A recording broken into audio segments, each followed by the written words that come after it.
Go ahead, guys.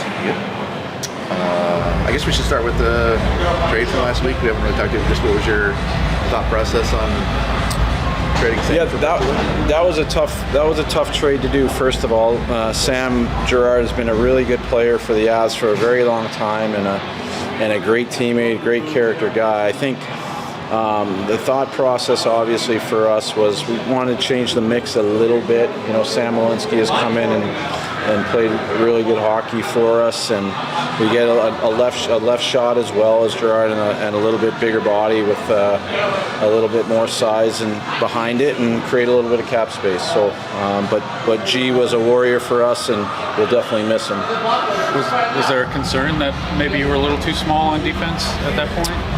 I don't know. Concern is the right word. I just think hopefully come playoff time that we wanted to change the mix and see what it would look like with a different mix back there. I mean, we were just talking about, it was months ago that Jared mentioned, someone asked him, what was on his wish list, and he said maybe an upgrade at 3C. Is that something that's, has been sort of a focus in the recent weeks, or?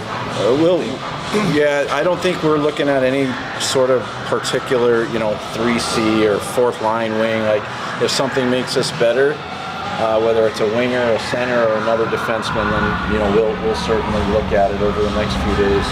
Just with where you guys are at, with the window, is outside of the obvious guys, are there any untouchables in the air? Or is everything kind of on the table here to make the team better? Well, I think there's a few guys on our team that we would, we wouldn't entertain. But I mean, we're gonna leave no stone unturned, like we usually do. If it makes sense, we've got some cap space to play with, and we'll see if there's the right fit. I mean, it's gotta make sense from, the asset acquisition cost, and but if we can improve the team, we'd like to try to do that by Friday. I know, every year the expectation here is cup or bust. It's whatever this is, year 7 of that or something. But the 31-2-7, externally, that raised the expectations for this team this year. Did the start change anything for you? I don't think so. I mean, obviously that was an incredible start, but if we would have mixed in a few more losses in November and had a few more wins in January, I still think our expectation would be, to try and make the team better for the playoff stretch drive, and then ultimately the playoffs. I mean, we've got a lot of guys that are on the primes of their career here. They put in the work on and off the ice all year round, and the fact that they got off to such a great start was put us in this position to be sitting where we are today. So if we can help, I think they deserve the help. After the Mikko deal last year, you said that you guys weren't deep enough with 4 days to go here. Just how do you feel you guys sit kind of with the NHL roster? Listen, if we're not able to do anything, I think it's still a very good hockey team. I think we've got a lot of the tough to check boxes checked. And just by what you just echoed, we got off to a great start.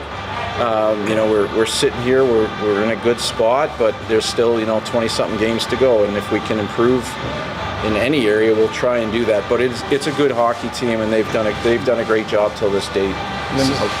We were talking about the new CBA changes, the playoff rosters, and then also the retention slots. Just how has that affected just the way that things have gone this year? Not necessarily for you, just in general. With the playoff stuff, we're certainly having multiple tracks of how things can, how they can play out. And with this being the first year of some of those new implementations, it'll be interesting to see. But I think we're in a good spot leading into Friday. We just got to see if there's the right fit, to improve the team. How does Logan O'Connor affect this week, if at all? Do you just expect him to be ready by X date? We hope so. Things are. He's progressing in his rehab, and we'll know more in the weeks ahead. But we have reason to be hopeful. Even Gabe seems surprised that he never had to take games off for his knee. Has this gone maybe better than you guys had expected? I think that's obviously we were very hopeful that things would go well for Gabe. First of all, for Gabe, right after what he went through, and he's such an important player for us, and and touches everything we do and on and off the ice. But to see him, play in the Olympics, and I thought before the Olympics he was playing his best hockey, and then he had the tough crash into the net in Florida and missed some time, and we certainly missed him. But to see the year he's had to date, to me, it's been nothing short of fantastic. Thank you.